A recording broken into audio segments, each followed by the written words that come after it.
ಲೋಕೇಶ್ ಸ್ವಾಗತ Kaushik update YouTube ಚಾನಲ್ಗೆ. Second P C ವಿದ್ಯಾರ್ಥಿಗಳು ತುಂಬ ಜನ ಕಾಮೆಂಟ್ ಸೆಕ್ಷನ್ ಕೆಲವೊಂದು ಡೌಟ್ಸ್ನ ಕೇಳ್ತಿದ್ದೀರಾ. ಈ ಒಂದು ವಿಡಿಯೋದಲ್ಲೆಲ್ಲ ಕ್ಲಿಯರ್ ಮಾಡಿದ್ದೀನಿ. ಚಾನಲನ್ನು ಸಬ್ಸ್ಕ್ರೈಬ್ ಮಾಡಿಲ್ಲ ಅಂದರೆ ಸಬ್ಸ್ಕ್ರೈಬ್ ಮಾಡ್ಕೊಳ್ಳಿ, ವಿಡಿಯೋಗೆ ಒಂದು ಲೈಕ್ನ ಮಾಡ್ಕೊಳ್ಳಿ. ಬನ್ನಿ ವಿಡಿಯೋನ ಶುರು ಮಾಡೋಣ. ಸೆಕೆಂಡ್ ಪಿ ಸಿ ವಿದ್ಯಾರ್ಥಿಗಳು ಬಂದ್ಬಿಟ್ಟು ಫೈನಲ್ ಆಗಿ ಇವತ್ತು ಬಂದ್ಬಿಟ್ಟು ನಿಮ್ಮ ಒಂದು ಎಕ್ಸಾಮ್ ಟು ರಿಸಲ್ಟ್ ಅನ್ನೋದು ಅನೌನ್ಸ್ ಆಗಿದೆ.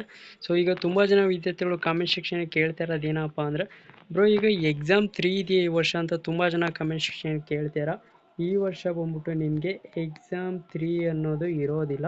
ಸೊ ನೀವೇನಾರ ಎನ್ ಸಿ ಅಂತ ತೊಗೊಂಡಿರಿ ಎಕ್ಸಾಮ್ 2 ಬಂದ್ಬಿಟ್ಟು ನೆಕ್ಸ್ಟ್ ಇಯರ್ ಬಂದ್ಬಿಟ್ಟು 2027ಕ್ಕೆ ಬಂದ್ಬಿಟ್ಟು 2027ಕ್ಕೆ ಬಂದ್ಬಿಟ್ಟು ಎಕ್ಸಾಮ್ನ ಕಟ್ಟಿ ನೀವು ಎಕ್ಸಾಮ್ನ ಬರಿಬೇಕಾಗುತ್ತೆ. ಸೊ ಈ ಒಂದು ಡೌಟು ಕ್ಲಿಯರ್ ಆಯಿತು ಅನ್ಕೋತೀನಿ. ಎಕ್ಸಾಮ್ 2 ಅಲ್ಲಿ ಇಂಪ್ರೂವ್ಮೆಂಟ್ಗೆ ಯಾರೆಲ್ಲ ಬರೆದಿದ್ದೀರಾ ಎಕ್ಸಾಮ್ನ, ಸೊ ನಮಗೆ ಯಾವುದನ್ನ ಕನ್ಸಿಡರ್ ಮಾಡ್ತಾರೆ ಬ್ರೋ ಅಂತ ತುಂಬ ಜನ ಕಮೆಂಟ್ ಸೆಕ್ಷನ್ ಕೇಳ್ತೀರಾ. ನಿಮಗೆ ಬಂದ್ಬಿಟ್ಟು ಒಂದು ಎಕ್ಸಾಂಪಲ್ನ ಕೊಡ್ತೀನಿ ನೋಡಿ. ಸೊ ಎಕ್ಸಾಮ್ 1ರಲ್ಲಿ ಬಂದ್ಬಿಟ್ಟು ನೀವು ಎಕ್ಸಾಮ್ 1ರಲ್ಲಿ ಬಂದ್ಬಿಟ್ಟು ಒಂದು 400 ತೆಗ್ದಿರ್ತಾರೆ ಅಂದ್ಕೊಳ್ಳಿ. ಈಗ ಎಕ್ಸಾಮ್ 2 ಕಟ್ಟಿ ಬರೀತಾರಲ್ಲ ಇಂಪ್ರೂವ್ಮೆಂಟ್ಗೆ, ಎಕ್ಸಾಮ್ 2ಅಲ್ಲಿ ಬಂದ್ಬಿಟ್ಟು ಒಂದು 408 ಬರುತ್ತೆ ಅಂದ್ಕೊಳ್ಳಿ. 408 ಬಂದರೆ ನಿಮ್ಮ ಒಂದು ಮಾರ್ಕ್ಸ್ ಕಾರ್ಡ್ಗೆ ಫೈನಲ್ ಆಗಿ ಬಂದ್ಬಿಟ್ಟು 408 ಬಂದಿರುತ್ತೆ ಅಂದರೆ ಜಾಸ್ತಿ ಬಂದಿದೆ, ಇದನ್ನು ಕನ್ಸಿಡರ್ ಮಾಡ್ತಾರೆ. ಇನ್ನೂ ಕಮ್ಮಿ ಬಂದ್ಬಿಡ್ತು ಅಂದ್ಕೊಳ್ಳಿ, ಎಕ್ಸಾಮ್ 2ಅಲ್ಲಿ ಬಂದ್ಬಿಟ್ಟು ಒಂದು 400ಕ್ಕಿಂತ ಕಮ್ಮಿ ಅಂದರೆ ಒಂದು 399 ನಿಮಗೆ 308 ಹಿಂಗೆ ಬಂತು ಅಂದರೆ ನಿಮಗೆ ಎಕ್ಸಾಮ್ 1ರಲ್ಲಿ 400 ತೆಗ್ದಿರ್ತಾರೋ ಅದೇ ಒಂದು 400ನ ನಿಮಗೆ ಮಾರ್ಕ್ಸ್ ಕಾರ್ಡಲ್ಲಿ ಆ್ಯಡ್ ಮಾಡ್ತಾರೆ. ಈ ಒಂದು ಡೌಟು ಕ್ಲಿಯರ್ ಆಯಿತು ಅನ್ಕೋತೀನಿ. ಇನ್ನೊಂದು ಡೌಟ್ ಏನಪ್ಪ ಅಂದರೆ, ಸೆಕೆಂಡ್ ಪಿ ಯು ಸಿ ವಿದ್ಯಾರ್ಥಿಗಳಿಗೆ ಎಕ್ಸಾಮ್ 1ರಲ್ಲಿ ಪಾಸ್ ಆಗಿರ್ತೀರ, ನಾವು ಇಂಪ್ರೂವ್ಮೆಂಟ್ಗೆ ಅಂತ ಎಕ್ಸಾಮ್ 2ನ ಮಾಮೂಲಿ ಕಟ್ಟಿರ್ತೀರ. ಅವಾಗ ಬಂದ್ಬಿಟ್ಟು ಹೆಲ್ತ್ ಇಶ್ಯೂಯಿಂದ ತುಂಬ ಜನ ವಿದ್ಯಾರ್ಥಿಗಳು ಅಟೆಂಡೇ ಮಾಡಿರೋದಿಲ್ಲ. ಅವಾಗ ಬಂದ್ಬಿಟ್ಟು ತುಂಬ ಜನ ಕೇಳ್ತೀರಾ, ಬ್ರೋ ನಾನು ಎಕ್ಸಾಮ್ 1ರಲ್ಲಿ ಪಾಸ್ ಆಗಿದ್ದೀನಿ, ಎಲ್ಲ ಸಬ್ಜೆಕ್ಟು ಪಾಸ್ ಆಗಿದ್ದೀನಿ, ಆದರೆ ನಾನು ಇಂಪ್ರೂವ್ಮೆಂಟ್ಗೆ ಎಕ್ಸಾಮ್ 2 ಕಟ್ಟಿದೆ, ಆದರೆ ನಾನು ಅಟೆಂಡ್ನ ಮಾಡಿಲ್ಲ ಅಂತ ಕೇಳ್ತೀರಾ. ಮಾಮೂಲಿ ರಿಸಲ್ಟು ನೀವು ಚೆಕ್ ಮಾಡುವಾಗ ಬಂದ್ಬಿಟ್ಟು ನಮಗೆ ಬಂದ್ಬಿಟ್ಟು ಎನ್ ಸಿ ಅಂತ ತೋರಿಸ್ತದೆ ಮತ್ತು ನಾಟ್ ಅಟೆಂಡ್ ಅಂತ ತೋರಿಸ್ತದೆ. ಏನು ಮಾಡೋದು ಬ್ರೋ ಅಂತ ಅಂದರೆ ಆಬ್ಸೆಂಟ್ ಅಂತ ತೋರಿಸ್ತದೆ. ಏನು ಮಾಡೋದು ಬ್ರೋ ಅಂತ ತುಂಬ ಜನ ಕಮೆಂಟ್ ಸೆಕ್ಷನ್ ಕೇಳ್ತೀರಾ.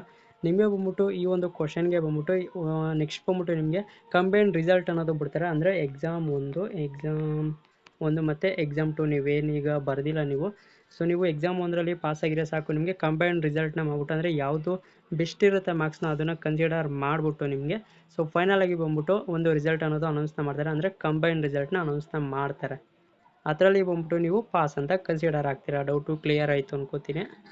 ಇನ್ನೊಂದು ಡೌಟ್ ಏನಪ್ಪ ಅಂದರೆ, ಸುಮಾರು ಜನ ವಿದ್ಯಾರ್ಥಿಗಳು, ಬ್ರೋ ಈಗ ನಾನು ಎಕ್ಸಾಮ್ 1ರಲ್ಲಿ ಫೇಲ್ ಆಗಿದೆ, ಎಕ್ಸಾಮ್ 2 ಕಟ್ಟಿ ಈಗ ಪಾಸ್ ಆಗಿದ್ದೀನಿ, ನನ್ನ ಮಾರ್ಕ್ಸ್ ಕಾರ್ಡಲ್ಲಿ ಬಂದ್ಬಿಟ್ಟು ನಿಮ್ಮ ಒಂದು ಮಾರ್ಕ್ಸ್ ಸೀಟಲ್ಲಿ ಬಂದ್ಬಿಟ್ಟು ನನಗೆ ರಿಪೀಟರ್ ಅಂತ ಕನ್ಸಿಡರ್ ಮಾಡ್ತಾರೆ ಅಂತ ತುಂಬ ಜನ ಕೇಳ್ತೀರಾ. ನಿಮಗೆ ಬಂದ್ಬಿಟ್ಟು ಮಾರ್ಕ್ಸ್ ಶೀಟಲ್ಲಿ ಬಂದ್ಬಿಟ್ಟು ನಿಮಗೆ ಮಾರ್ಕ್ಸ್ ಕಾರ್ಡ್ ಬರುತ್ತೆ ಅಲ್ವಾ, ಅದರಲ್ಲಿ ಬಂದ್ಬಿಟ್ಟು ಯಾವುದೇ ಕಾರಣಕ್ಕೂ ನಿಮಗೆ ರಿಪೀಟರ್ಸ್ ಅಂತ ನಿಮ್ಮ ಮೆನ್ಷನ್ನ ಮಾಡೋದಿಲ್ಲ.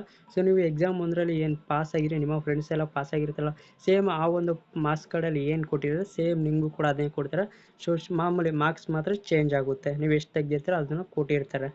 ರಿಪೀಟರ್ ಅಂತ ನಿಮಗೆ ಮೆನ್ಷನ್ನ ಮಾಡೋದಿಲ್ಲ. ನೀವು 2027ಕ್ಕೂ ಎಕ್ಸಾಮ್ ಬರೋರು ನಿಮಗೆ ರಿಪೀಟರ್ಸ್ ಅಂತ ನಿಮ್ಮ ಒಂದು ಮಾರ್ಕ್ಸ್ ಶೀಟಲ್ಲಿ ಎಂಟ್ರಿಯನ್ನು ಮಾಡಲ್ಲ. ಈ ಒಂದು ಡೌಟು ಕ್ಲಿಯರ್ ಆಯಿತು ಅನ್ಕೋತೀನಿ. ಮತ್ತು ತುಂಬ ಜನ ವಿದ್ಯಾರ್ಥಿಗಳಿಗೆ ಇನ್ನೊಂದು ಡೌಟ್ ಏನಪ್ಪ ಅಂದರೆ, ಬ್ರೋ ನನಗೆ ಎಕ್ಸಾಮ್ 1ರಲ್ಲಿ 1, 2, 3 ಮಾರ್ಕ್ಸಲ್ಲಿ ಹಿಂಗೆ ಫೇಲ್ ಆಗಿದ್ದೀನಿ ಬ್ರೋ, ನಾನು ರೀವ್ಯಾಲ್ಯೂಯೇಷನ್ಗೆ ಅಪ್ಲೈನ ಮಾಡ್ತೀನಿ ಅಂತ ತುಂಬ ಜನ ಕಮೆಂಟ್ ಸೆಕ್ಷನಲ್ಲಿ ಕೇಳ್ತೀರಾ. ನಿಮಗೆ ಬಂದ್ಬಿಟ್ಟು ರೀವ್ಯಾಲ್ಯೂಯೇಷನ್ಗೆ ಅಪ್ಲೈನ ಮಾಡಬೇಕು ಅಂದರೆ ಸೊ ನೀವೇನು ಬರೆದಿರ್ತೀರ ಆನ್ಸರ್ ಶೀಟು ಅದನ್ನು ಸ್ಕ್ಯಾನರ್ ಕಾಪಿ ಅಂತೀವಿ, ಅದಕ್ಕೆ ಬಂದ್ಬಿಟ್ಟು ನೀವು ಫಸ್ಟು ಸ್ಕ್ಯಾನರ್ ಕಾಪಿನ ತರಿಸ್ಬೇಕಾಗುತ್ತೆ. ಆ ಒಂದು ಸ್ಕ್ಯಾನರ್ ಕಾಪಿ ತರಿಸಾದ್ಮೇಲೆ ನೀವು ಮಾಮೂಲಿ ಕರ್ನಾಟಕ ಶಾಲಾ ಶಿಕ್ಷಣ ಮಂಡಳಿಯವರು ಕೀ ಆನ್ಸರ್ಸ್ನ ಬಿಟ್ಟಿದ್ದಾರೆ ಅಲ್ವಾ, ಕೀ ಆನ್ಸರ್ಸ್ನ ನೋಡಿಕೊಂಡು ನೀವು ಸ್ಕ್ಯಾನರ್ ಕಾಪಿ ತರಿಸ್ಬಿಟ್ಟು ನೀವು ಫಸ್ಟು ಕೀ ಆನ್ಸರ್ಸ್ ಎಲ್ಲ ನೋಡಿಕೊಂಡು ನೀವು ರೀವ್ಯಾಲ್ಯೂಯೇಷನ್ಗೆ ಅಪ್ಲೈನ ಮಾಡಿ. ನಮಗೆ ಮಾರ್ಕ್ಸ್ ಬರ್ತದೆ ಅಂದರೆ ರೀವ್ಯಾಲ್ಯೂಯೇಷನ್ಗೆ ಹಾಕ್ಬಿಟ್ಟು ನಮಗೆ ಮಾರ್ಕ್ಸ್ ಬರ್ತದೆ ಅಂದರೆ ನೀವು ರೀವ್ಯಾಲ್ಯೂಯೇಷನ್ಗೆ ಅಪ್ಲೈನ ಮಾಡ್ಬೋದು. ಮತ್ತು ತುಂಬ ಜನ ಕಮೆಂಟ್ ಸೆಕ್ಷನ್ ಕೇಳ್ತೀರಾ, ಕಂಬೈನ್ ರಿಸಲ್ಟ್ ಯಾವಾಗ ಬಿಡ್ತಾರೆ ಬ್ರೋ ಅಂತ ತುಂಬ ಜನ ಕೇಳ್ತೀರಾ. ನಿಮಗೆ ಬಂದ್ಬಿಟ್ಟು ಒಂದು ವೀಕಲ್ಲಿ ಅಥವಾ ಒಂದು 10 ಡೇಸಲ್ಲಿ ಬಂದ್ಬಿಟ್ಟು ನಿಮ್ಮ ಒಂದು ಕಂಬೈನ್ ರಿಸಲ್ಟ್ನ ಬಿಡ್ತಾರೆ. ಒಂದು ಎಕ್ಸಾಕ್ಟ್ ಡೇಟ್ ಬಂದ್ಬಿಟ್ಟು ಇವತ್ತು ಬಂದ್ಬಿಟ್ಟು ನಿಮಗೆ 21 ಅಂದರೆ ನೆಕ್ಸ್ಟ್ ತಿಂಗಳು ಜೂನಲ್ಲಿ ಬಂದ್ಬಿಟ್ಟು 1ನೇ ತಾರೀಕು, 2ನೇ ತಾರೀಕು ಅಥವಾ 3ನೇ ತಾರೀಕು ಈ ಒಂದು ಡೇಟ್ಗೆ ಬಂದ್ಬಿಟ್ಟು ನಿಮ್ಮ ಒಂದು ಕಂಬೈನ್ ರಿಸಲ್ಟ್ ಏನಿದೆ ಅದನ್ನು ಬಿಡ್ತಾರೆ. ಅದು ಬಿಟ್ಟ ತಕ್ಷಣವೇ ನಿಮಗೆ ಇದೇ ಒಂದು ಚಾನಲ್ನಲ್ಲಿ ಅಪ್ಡೇಟ್ನ ಮಾಡ್ಕೊಡ್ತೀನಿ, ಎಲ್ಲ ಇಲ್ಲೇ ಅಪ್ಡೇಟ್ನ ಮಾಡ್ಕೊಡ್ತೀನಿ. ಚಾನಲ್ನ ಸಬ್ಸ್ಕ್ರೈಬ್ ಮಾಡ್ಕೊಂಡು ಇಟ್ಕೊಳ್ಳಿ. ಮತ್ತು ತುಂಬ ಜನ ವಿದ್ಯಾರ್ಥಿಗಳಿಗೆ ಇನ್ನೊಂದು ಡೌಟ್ ಏನಪ್ಪ ಅಂದರೆ, ಬ್ರೋ ಈಗ ಎಲ್ಲ ಪಾಸ್ ಆಗಿದ್ದೀನಿ ಅಂದರೆ 5 ಸಬ್ಜೆಕ್ಟು ನಾನು ಪಾಸ್ ಆಗಿದ್ದೀನಿ, ಒಂದು ಸಬ್ಜೆಕ್ಟು ಫೇಲ್ ಆಗಿದ್ದೀನಿ ಬ್ರೋ, ನಾನು ರೀವ್ಯಾಲ್ಯೂಯೇಷನ್ಗೆ ಅಪ್ಲೈ ಮಾಡಲಾ ಬೇಡವಾ ಅಂತ ಕೇಳ್ತಿದ್ದೀರಾ. ನಾನು ಆಗಲೇ ಹೇಳ್ದಂಗೆ ನಿಮಗೆ ಮಾರ್ಕ್ಸ್ ಬರ್ತದೆ ಅಂದರೆ ನೀವು ರೀವ್ಯಾಲ್ಯೂಯೇಷನ್ಗೆ ಅಪ್ಲೈನ ಮಾಡಿ, ಇಲ್ಲ ನಾನು ರೀವ್ಯಾಲ್ಯೂಯೇಷನ್ಗೆ ಅಪ್ಲೈನ ಮಾಡಲ್ಲ ಅಂದರೆ ನೀವು ಡೈರೆಕ್ಟು ನೀವು ಎಕ್ಸಾಮ್ನ ಕಟ್ಟಿ ಬರೀಬೇಕಾಗುತ್ತೆ. ಅಂದರೆ 2027ಕ್ಕೆ ಬಂದ್ಬಿಟ್ಟು ನೀವು ಎಕ್ಸಾಮ್ನ ಕಟ್ಟಿ ಬರೀರಿ.